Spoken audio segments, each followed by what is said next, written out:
On our 10th wedding anniversary, Jack cheated on me. He brought his affair's 2 children to me, saying they needed a father. Our daughter pleaded with him, but he remained unmoved. I didn't argue with him. I left with my daughter and never remarried, worried she might be mistreated. Years later, my daughter found a great husband. My granddaughter is adorable, and I spend my days taking care of her. Life is sweet and fulfilling. On my 60th birthday, my daughter and son-in-law said they were busy with work, and my granddaughter had extra classes. They promised to celebrate my birthday the next day, but that evening, I came across a local video online. In a fancy hotel suite, my daughter, her family, and Jack stood together, singing happy birthday to his affair partner. My daughter even called her mom. She had told me she'd throw a big party for my 60th. I told her not to go overboard, but she insisted. She said she saw all my hard work over the years and wanted to celebrate lavishly. Her words warmed me. I was deeply touched. All these years,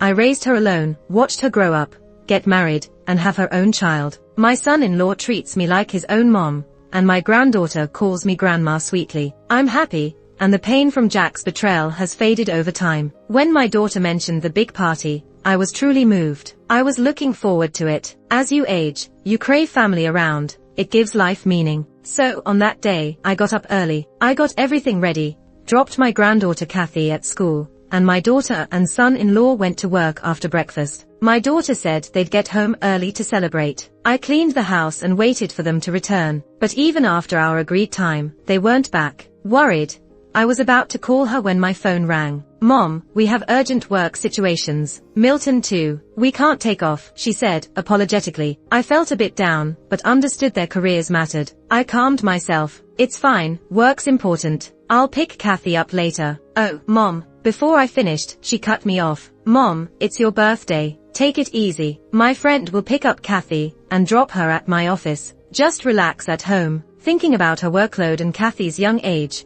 I hesitated.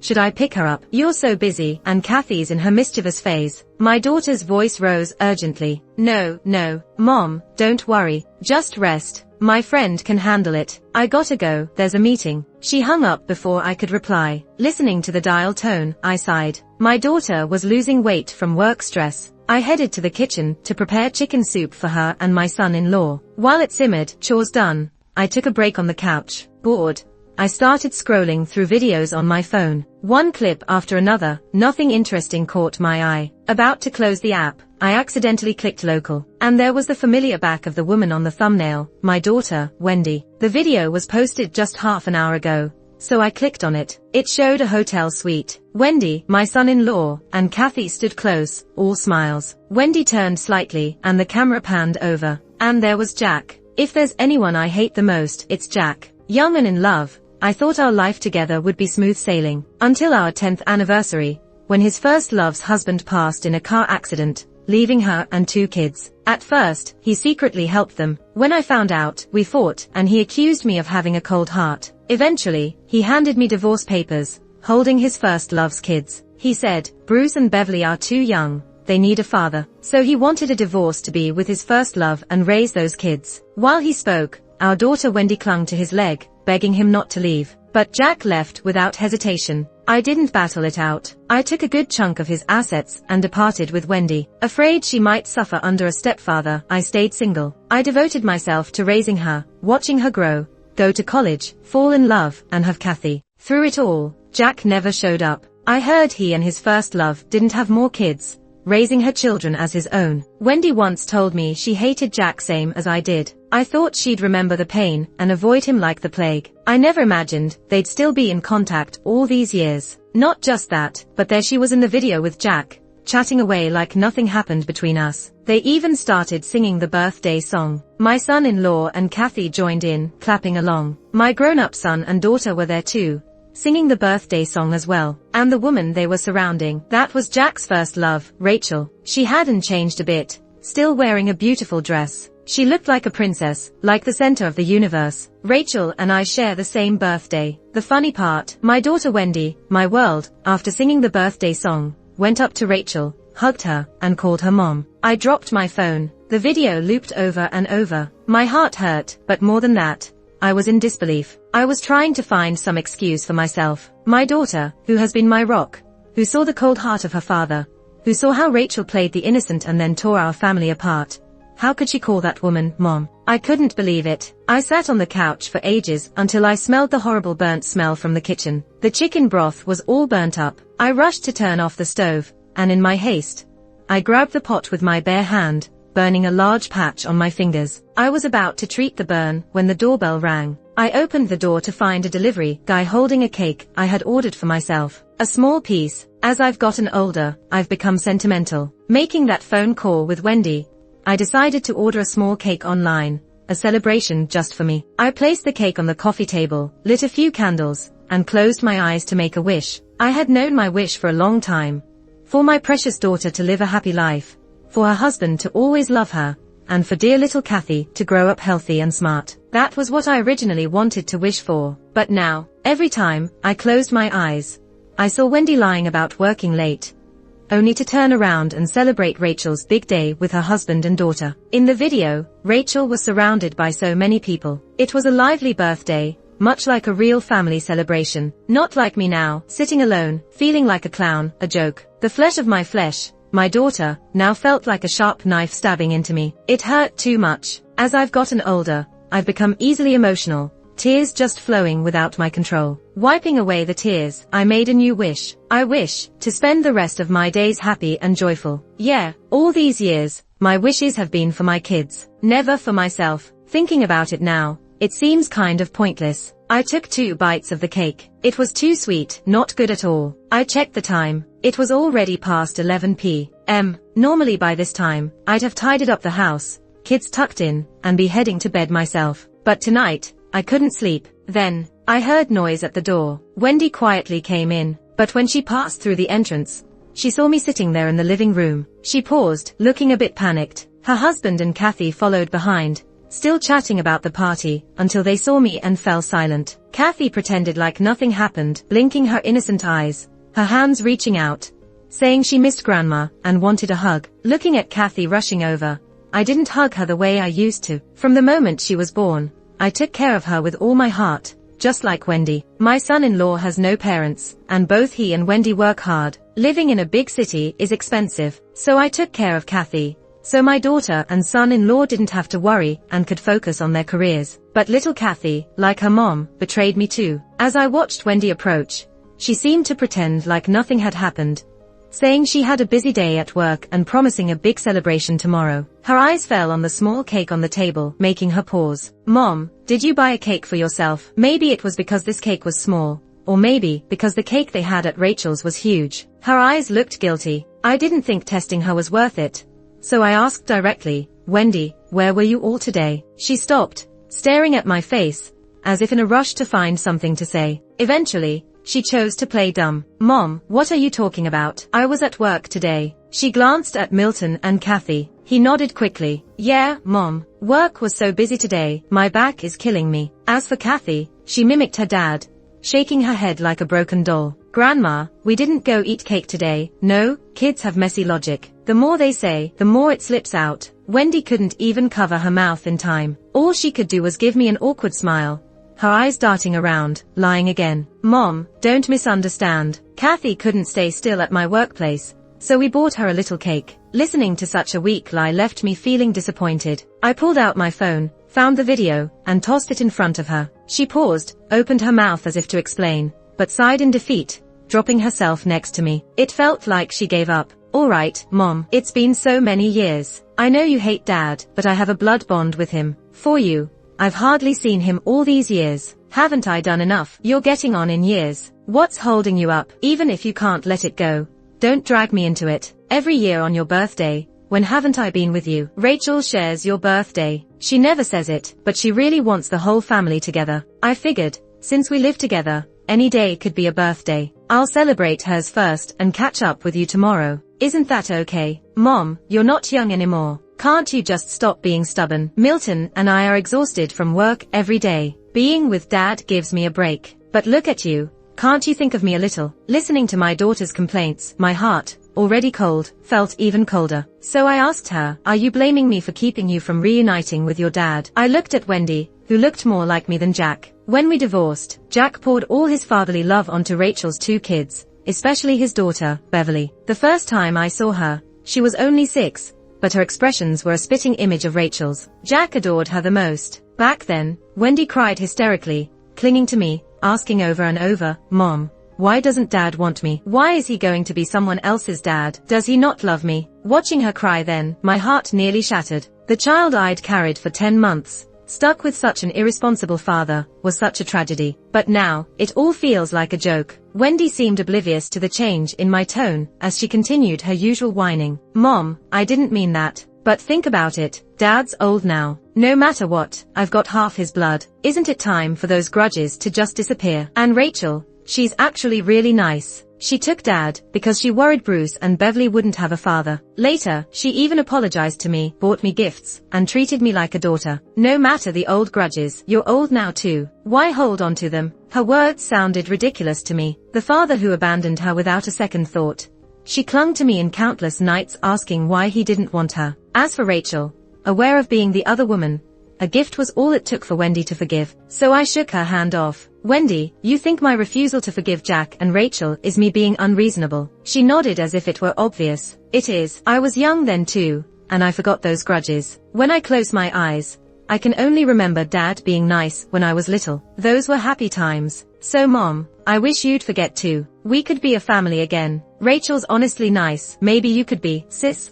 Before she finished, I slapped her. She screamed, jumped up, covering her face, and shouted at me, "Mom, why are you hitting me out of nowhere? No wonder Dad likes Rachel's calm nature better." With that, she ran crying to her room, with my son-in-law and Kathy following to comfort her. The door left ajar. I could faintly hear their conversation. Old lady out of her mind, holding on to nothing, bad-tempered old hag, so annoying, and more, from the daughter I'd loved for so long. At that moment, my heart truly felt dead. So I stood, packed my things, and left the homeowners group chat. My daughter and her husband worked hard for years, but the urban housing prices were sky high. They still had a mortgage to pay every month. I felt sorry for them, so I'd helped with my pension, covering the mortgage and utility bills, groceries, even Kathy's after-school classes, all paid by me. Since I chose to leave, I wouldn't be paying these anymore. Whether they can manage without it is none of my concern now. I also own a property no one knows about, even Wendy. I bought it prepared, worried my son-in-law might change like Jack. It's in my name, and I plan to pass it to Wendy after I'm gone. But now, that's unnecessary. That place will be my refuge, with a decent pension too. I can live well on my own. When I left the room, Wendy was still crying, the cake still on the table. Everything seemed such a mess. Without any second thoughts, I dragged my suitcase and left. I settled in by 3 a.m. After a shower, I lay in bed, checking my phone. There were no missed calls or messages. 20+ years of raising her, yet my heart ached a bit. But the pain's good. It keeps me from turning back. I cancelled my morning alarm, turned off the lights, covered myself, pushed away random thoughts, and closed my eyes to sleep. That night, I didn't sleep well. My mind kept replaying scenes of times with Wendy. Back then, Jack insisted on divorcing me, though I took a large share of his assets. Our daughter was too young. The whole situation was a huge psychological blow to her, and for a while, she couldn't even go to school. I had no choice but to quit my job temporarily and stay with her all the time. She would always sleep restlessly, waking up from nightmares, crying and begging Mom and Dad not to leave her. I would hold her, singing lullabies to calm her through the night. She would sleep soundly, but I'd end up with a sore back and arms that wouldn't stop aching. Little Wendy would notice my discomfort, and would hold my hand tight, offering a small massage, saying, "Mommy, I'll make it better." She was such a good kid back then. I took a deep breath, opened my eyes, and glanced at my phone for the time. Despite having turned off my alarm, years of habit meant my internal clock woke me up right on time. I used to head to the kitchen to make breakfast, then woke Kathy up. Being little, she'd linger forever in bed. I'd coax her, help her wash up, braid her cute little hair, and make sure she ate breakfast. Once she finished, I'd drop her off at kindergarten. By the time I got back home, Wendy and Milton had already left for work. I'd tidy up the kitchen and clean up. Day in, day out, I was busy taking care of everyone, almost losing my sense of self completely. But now, things were different. I'd get up, make breakfast, just for myself, eat, and then take a leisurely walk around the neighborhood, enjoying an easy and relaxed day. Not long into my walk, I got a call from Wendy. I ignored her first call. She called again, then a third, and finally her fifth call accidentally picked up. Despite not putting it on speaker, Wendy's voice blasted through loud enough. Mom, where were you all night? You're not some teenager. You can't just run off. Kathy needs you. She's going to be late for school. You didn't make breakfast. Should we go to work hungry? I have an important meeting I cannot miss. Her questioning made it sound like taking care of them was solely my responsibility. I stayed silent, but Wendy kept on going. I just asked you to help with the kids, cook some meals, and clean up. You live here while Shane and I bust our butts for this family. Now you disappear. Don't you feel you're being too much? Too much? I couldn't help but smile bitterly. This was my child. I gave my whole life to her, yet she seemed blind to the work I put in, believing it all to be taken for granted. Until yesterday, I might have felt a little sad and reluctant about these years, but from now on, I'm truly disappointed. Wendy, although I live with you, your mortgage and all your expenses come from my money. I work hard to take care of this family. If you see it as living the easy life, then you can handle it all from now on. As for me, since you don't want me as your mom, I no longer want you as a daughter. With that, I hung up the phone and ignored her. My mood affected, I decided to change clothes and head to the mall. I had spent years revolving around Wendy and her husband and daughter, rarely shopping for myself. Now, with all that burdens off my shoulders, my savings, and my monthly pension, I could live well. Buying some nice clothes and accessories, becoming a free-spirited lady was definitely in the cards. But I didn't expect to run into Jack while shopping, of all people. He walked with Rachel, hand in hand, entering a clothing store just in time to face me. Jack seemed a bit shifty-eyed when he saw me, while Rachel smiled smugly and approached me with the same annoying demeanor she had the first time we met. Rose, buying clothes too. Her tone was exaggeratedly dismissive as she looked me over, then shook her head as if to offer advice. With all the kids and house chores you have, when do you get a chance to wear nice clothes? Or have you set your sights on some old man and want to dress up? People love a good bit of gossip. She was speaking loudly enough to draw glances from others in the store. I held no reservations with this woman, who could now be called the old homewrecker. As more eyes gathered, I spoke up loudly. How could I compare with you? Back when my husband was alive, you threw yourself at him with your kids in tow. With skills like yours, I couldn't learn even if I tried. Many in the store were experienced enough to see the message behind the words. A customer who just entered exclaimed, "Oh, so she's the old homewrecker." Rachel's face turned red. Jack stepped forward, trying to scold me. "Rose, don't cross the line." I chuckled and looked at that customer, pointing at Jack, too. "Look, this is the guy she snagged. Said some kids had no dad, so he ditched his own daughter to play dad. The kids don't even share his last name now, and he's okay with it. Isn't that something grand?" Those kids still only called Jack uncle. Jack's always been hung up about this one thing. When I just laid it all out, his face turned pale. But everything I said was true, so he just glared at me angrily. The crowd laughed even louder, calling him a big fool. Rachel was fuming too. She started dragging Jack away, because she couldn't out-argue me. Then,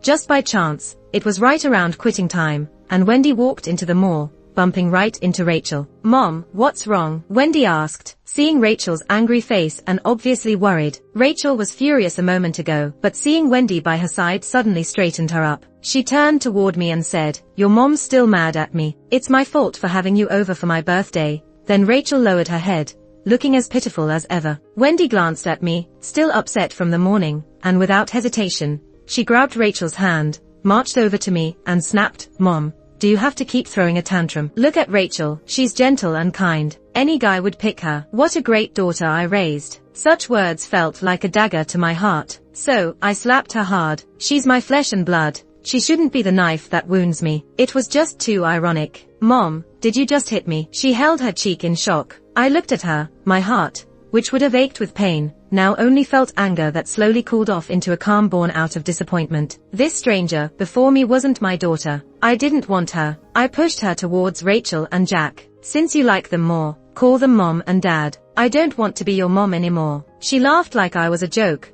grabbed a hold of Rachel's arm, and loudly said, "Fine by me. I don't want a mom like you either. Rachel is great, so today I'm eating at their place. We'll be a happy family, not like you, always complaining about the past." She once said she'd have nothing to do with her dad. She said we were each other's only family. But now, that last bit of connection between us was gone. I waved her off, speaking calmly, "Whatever, do what you want." It's got nothing to do with me now. I truly decided I didn't want this daughter anymore. On my way home, I blocked her contact everywhere, cut all ties. I checked my savings and looked at the fresh deposit from my retirement pension. Without hesitation, I booked a nice little tour online and packed my bags to travel. All these years, I focused entirely on that Wendy and never saw the beautiful world out there. She kept saying she'd take me traveling when she grew up, finished school, got a job, got married, had kids, and when the kids grew up. But all I did was wait and wait and wait, and that day never came. Luckily, I could see the world on my own now. I saw mountains, visited the coast, and hit it off with a person in my tour group. Let's call her May. Like me, May spent her life on family, hoping her partner and kids would take her out. But they said she was being childish, said an older woman should just stay home and watch the grandkids. They made her feel ashamed for wanting to travel. So, heartbroken, she took her savings, blocked her family, and went on an impulsive trip. We connected easily, sharing similar life stories, and had a blast together. Before parting, we even exchanged contacts, planning our next adventure. But, along with joy came trouble. In our group, there was a man just a year older than me. His wife passed away when he was younger, and now he had a few grandkids. Pretty content life, but he said without a woman at home, he felt lonely. Knowing I'd been divorced for years, his eyes lit up, and he offered to be with me. I wasn't interested and planned to ignore him. Then he ended up at my doorstep. Arriving home with my suitcase, there he was, holding a big bunch of red roses. "Rose," he began, "we're about the same age. You're divorced, I'm widowed. Why don't we keep each other company? I like you, and you can have my savings. You won't have to do much. Just look after me, cook meals, take walks. And when my kids get busy, help watch the grandkids." Easy peasy. Listening to him, I took a deep breath. If I were 20 years younger, I'd smack him with a mop. But now, I'd probably throw my back out before raising the mop. So, I called security to have him removed. "Rose, why be so heartless? Don't you like me? I may be in my 60s, but I'm a charming old man. Quite the catch to walk around with. Aren't you lonely without a partner all these years?" He protested while being led away by security. I finally couldn't stand it anymore.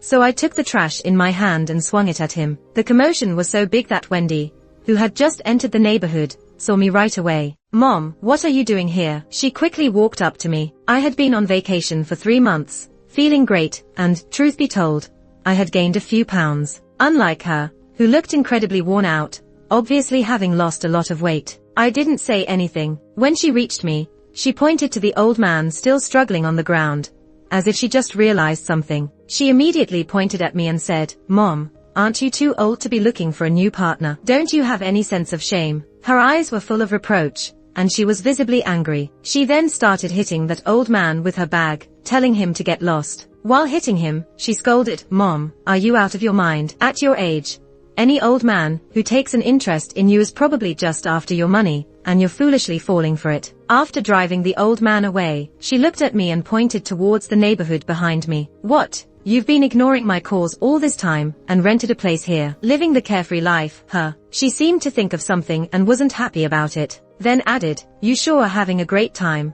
leaving everything behind. Do you have any idea how hard I've been working, juggling my job, and taking care of the kid all by myself? I'm dealing with all of this while you're off gallivanting, and getting mixed up with some old guy. You're really some mother, aren't you?" The sarcasm in her words was very evident. I looked at her with a cold expression. "Last time we met, I told you if you prefer Rachel more, then go be her daughter. As for me, I don't have the fortune to be your mom anymore, nor do I want to be. And as for your family mess, I have no responsibility to clean it up, got it?" Hearing me say that, she seemed to finally realize I was serious about cutting ties. But she still couldn't help but reproach me. "What do you mean you're not my mom? We're blood related. I came from you, so of course, I'm your daughter. You should come back home. There's a ton of stuff that needs to be handled. You were the one paying the mortgage and the bills. Now you've just disappeared, leaving Milton and me in a bind. We don't earn much, and we have a kid to raise. We haven't saved any money in months, and it's all because of you." Listening to her berating me, I slapped her once more. "Get lost." I had completely lost hope, so I didn't want to hear any more. I turned and walked away. She held her cheek where I slapped her, stamping her foot in anger. "Mom, Rose, what's the deal with you? I just spoke a few truths and you hit me. No wonder Jack left you." That remark made me stop in my tracks instantly. I turned around, and she looked at me, thinking I was about to give in, with a smug smile. I threw the other bag of trash I had in my hand right at her. Wendy, when Jack wanted a divorce, it was because he was a blind jerk. We only had a marriage certificate, and without it, we're nothing. But you're different. You're tied to him by blood, and he still abandoned you for a kid that wasn't even his. Honestly, deep down, you know who the fool really is. Maybe before, I never thought this day would come, where I'd be exchanging blows with my own flesh and blood. But if that's the way it is, then that's the way it is. She's just a rotten part of me that needed cutting out, and cutting out is the only way to heal. No one clings to rotten flesh because it's not worth it. Wendy isn't worth it. I turned away again, and she, now red in the face with anger, started to follow me, about to say something when her phone rang. As soon as she answered, she gasped, "What? The house is on fire." Then she rushed back in a hurry. The man who came with her also rushed out, yelling, "Sir, are we still checking out the house today?" When Milton's parents passed, after he and Wendy got married and had a kid, I moved in with them to help take care of their child and their household. So I lived in that neighborhood for years and made quite a few friends, especially Lily, the neighborhood gossip queen. No matter what went down in the community, she was always the first to know and then shared it with us. Like when Wendy's house caught fire, it didn't take Lily half an hour before she video called me. We've been pretty close. Even after I moved, she'd often check in on me, always offering help if needed. So her calls are ones I wouldn't ignore. Soon as I answered, I saw her face full of excitement, and the camera pointed at Wendy's window. "Rose, your good-for-nothing daughter is having a bad day," she chuckled. Then she started telling me everything that had happened over the past few months. When I went on that travel tour, Wendy couldn't find me. After taking a few of my slaps, she harbored some resentment and kept in touch with Rachel. Rachel's 2 kids hadn't settled down yet. Bruce was a slacker, didn't enjoy studying, and didn't care for working now, just lazing around at home. As for Beverly, she wasn't interested in working either. Her whole goal was to marry rich. Seeing Wendy had bought a big house, even though she was still paying the mortgage, their financial situation seemed pretty decent. So she pushed her kids onto Wendy, saying since they were family, they should spend more time together. These 2 kids didn't hold back. They showed up at Wendy's house the next day, always empty-handed and leaving with an armful of stuff. Bruce had even brought along a bunch of his shady friends for a party at his place earlier. The place was a mess. Milton was furious, and after arguing with Wendy, Bruce just carried on doing his thing. This time, he sneaked people over again. After too much drinking, one guy lay smoking on the couch with a bottle of vodka beside him. Someone accidentally kicked it over. The couch caught fire due to the cigarette ash, and the vodka on the floor made it worse, setting the whole house ablaze. Milton got home just in time to see smoke billowing from their windows. Bruce managed to get downstairs, but then, instead of apologizing,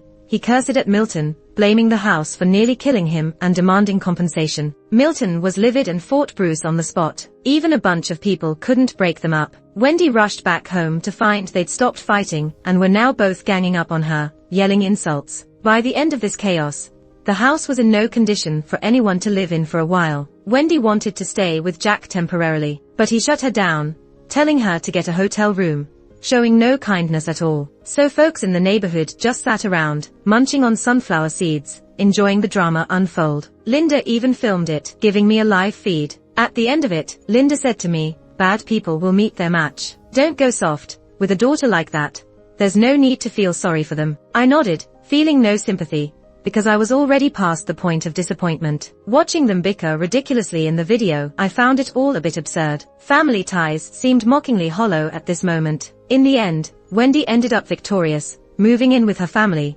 trying to prove her decisions right. But little did she know, this choice would doom her. As for me, after video chatting with Lily that last time, I lost interest in keeping up with Wendy's affairs. I recently found a new hobby, crafting ceramics. I visit the store to make all sorts of cute stuff. It's super relaxing. I ended up going there several days in a row. Quite coincidentally, the ceramics studio was next door to a hotel. As I was leaving with my fresh batch of pottery, I spotted Wendy outside the hotel. Milton and Beverly were there, awkwardly dressed. "Milton, we've been married for 7 years, and I even had a beautiful daughter for you. How could you do this with Beverly behind my back?" Wendy was screaming, Kathy clinging to her, looking frightened. Beverly, not even fully dressed, boldly leaned against Milton despite the disapproving gazes from the crowd. She had dated plenty over the years and seemed immune to shame. Beverly tossed Milton a flirtatious glance and said outright, "Wendy, you're just a washed-up housewife now, no one helping with the kids. you had to quit your job to stay home. How can Milton not get sick of seeing your face every day? Milton, with no guilt at being caught in the act, told Wendy, "What's your problem, Wendy? Don't want to stay home with the kid? Why run around causing a scene? Every guy cheats. Think about your dad.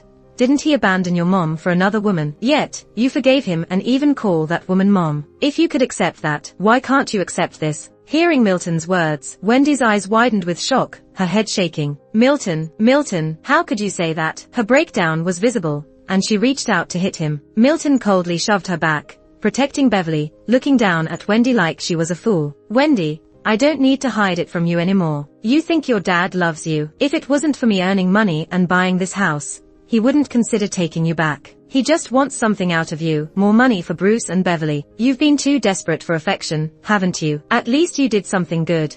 Beverly knows how to be sensible, unlike you. Let's get a divorce. I don't want the kid. Keep her. We split the money, then you can leave. Since you accepted your mom's fate, you won't have the face to keep bothering, right?" Each word hit Wendy hard. She broke down crying. Beverly, calm as ever, flipped her hair, bent down, and spoke to Kathy. "Hey there, little one. Your mom's overreacting, huh?" Wendy's eyes shot wide open. "Get away. Don't you dare do anything to my daughter." She pulled Kathy back harshly. The force made Kathy cry out, hitting Wendy, "You're a bad mom. I don't want you. Kathy, I'm your mom. I gave birth to you and raised you. How can you talk to me like that?" Wendy, looking heartbroken, raised her hand to discipline her child. Kathy suddenly bit her wrist, making her flinch, and then she dove into Beverly's arms, turning angrily to look at Wendy. "You're a bad mom. You're always mean to me. I like Auntie better. I want her to be my mom." Hearing this, Wendy's eyes widened. She seemed to want to say something, but her gaze suddenly met mine in the crowd.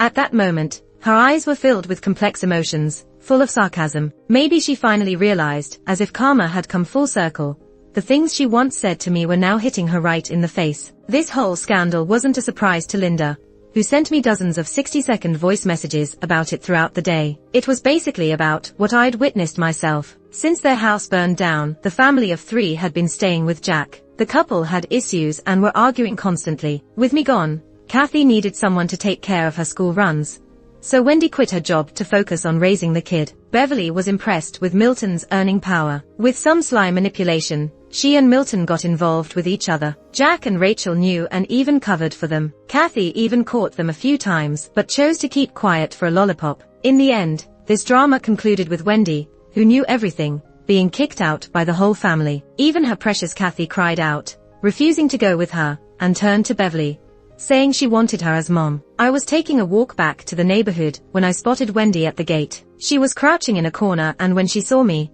looked like a sad little kitten, tugging on my skirt and pleading, "Mom, I was wrong. Can you forgive me?" I looked at her, this daughter who, in a way, was closest to me. If it were in the past, I'd have been heartbroken, and probably would have barged into Jack's house with a knife, risking my life to avenge my daughter. But everything that had happened made me realize that perhaps Wendy's current predicament was her own karma. So, watching her tears fall, I felt nothing. It was like watching a stranger drop a few worthless tears, trying to use them to gain my forgiveness, and move back into my home, expecting to be doted on just as before. But why should I? She might have been my sweetheart once, but not anymore. So I shook off her hand with no emotions and calmly said, "You've got it wrong.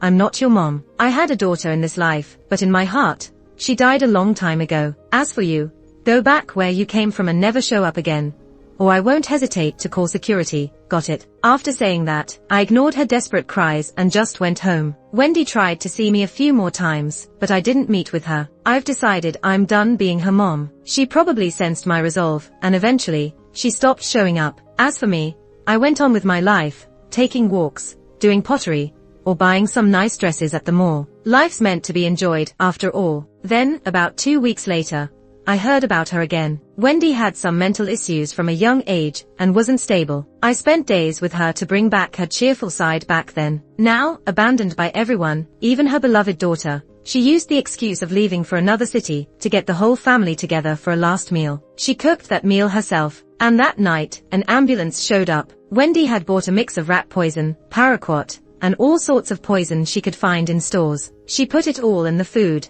When the poison took effect, she sealed the windows and turned on the gas. By the time they were found, everyone was unconscious, foaming at the mouth. Even though they hadn't eaten much, the delay cost them their lives. The entire family didn't last the night. Even 6-year-old Kathy died. This news went nationwide. People dug into their pasts. They found out Jack was a scumbag, Rachel was the other woman, Bruce was a thug, Milton was a player, and Beverly, like her mom, had a knack for stealing partners. Even little Kathy, cold to the core, seemed frightening despite her age. Wendy, blind and heartless, ended up paying for it. The whole country knew about this disgusting family. People couldn't stand them. As for me, I got a bit of spotlight too. I started a live stream, making pottery online, and it attracted a large audience. Some thought my life had been too harsh and tipped me a lot of money, which I donated to help those in need. As for me, I now walk free, light-hearted and carefree, ready to enjoy life.